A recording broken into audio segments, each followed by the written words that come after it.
محمد وعلى آل سيدنا محمد وبارك وسلم عليه. ربنا آتنا في الدنيا حسنة وفي الآخرة حسنة وقنا عذاب القبر وقنا عذاب الحشر وقنا عذاب الميزان وادخل الجنة مع الأبرار يا عزيز يا غفار يا رب العالمين. صلى الله تعالى على خير خلقه محمد وآله وصحبه اعظم محمد علی جناح ہمارے ملک کے بانی ہوں گی، تو اس پروگرام کے مہمان خصوصی گے اور اس کے بعد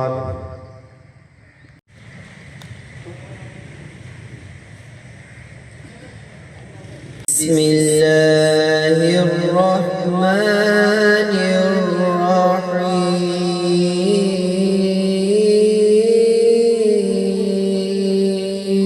مختار نہیں ہونے دیتے ان کا منگتا میرے ہرے. بسم اللہ الرحمن الرحیم. ملک اپنا تھا غیروں کے ہاتھوں میں تھی شاہی، ایسے میں اٹھا دین محمد کا سپاہی، اور نعرہ تکبیر سے دی جس نے گواہی، اسلام کا جھنڈا لیے آیا سر میدان. اے قائد اعظم تیرا احسان ہے احسان، یوں دی ہمیں آزادی کی دنیا ہوئی حیران. اے قائد اعظم تیرا احسان ہے احسان. معزز سامعین، قابل صدر احترام، معزز احتشام، واجب الاحترام، آج ہم 25 دسمبر یوم قائد اعظم منانے کے سلسلہ میں جمع ہوئے ہیں. ملت کا پاسباں ہے محمد علی جناح، ملت کا پاسباں ہے محمد علی جناح، ملت ہے جسم اور جاں ہے محمد علی جناح. انسان جس سرزمین میں پیدا ہوتا ہے، پروان چڑھتا ہے، اپنا بچپن اور جوانی گزارتا ہے، اس کے ساتھ ہی اسے محبت اور لگاؤ پیدا ہونا شروع ہو جاتا ہے. میں شان پاک وطن کی خاطر عزت مال کیے قربان. آئیے تاریخ سے پوچھتے ہیں جو بڑے بڑے شہنشاہوں کی داستانیں ادا کرتا ہوں ان شاہینوں کا جنہوں نے یہ ثابت کیا کہ سیف و بساط ہو، دل ہو، جگر ہو، جذبہ ہو، ایمان ہو، صلاحیت ہو، تو 4.5 جنریشن محمد علی جناح رحمت اللہ علیہ کا، جنہوں نے یہ نظریہ دیا، جنہوں نے یہ سوچ دی، اور اس سے بڑھ کر شکریہ. پاکستان ہمیشہ زندہ باد. یہ غازی یہ تیرے پراسرار بندے، یہ غازی یہ تیرے پراسرار بندے، جنہیں تو نے بخشا ہے ذوق خدائی. کھڑا نہیں ہو سکا، ہم نے فجر میں بسم اللہ اللہ اکبر پڑھ کر شروع کیا. جب ہم نے تیرے کو اندر گھس کے مارا تو 4 گھنٹے کھڑا تھا اور پاکستان کی فضا الحمدللہ کے نعروں سے گونج رہی تھی. اے وطن تو نے پکارا تو لہو کھول اٹھا، تیرے بیٹے تیرے جانباز چلے آتے ہیں، تیری بنیادوں میں ہے لاکھوں شہیدوں کا لہو، ہم تجھے گنجے تو عالم سے گرا پاتے ہیں. یہ تھے محسن غفار جو بڑے بلبلہ انگیز طریقے سے ہمارے دلوں کو گرما رہے تھے. محترم جناب اسسٹنٹ کمشنر وقار ظفر صاحب،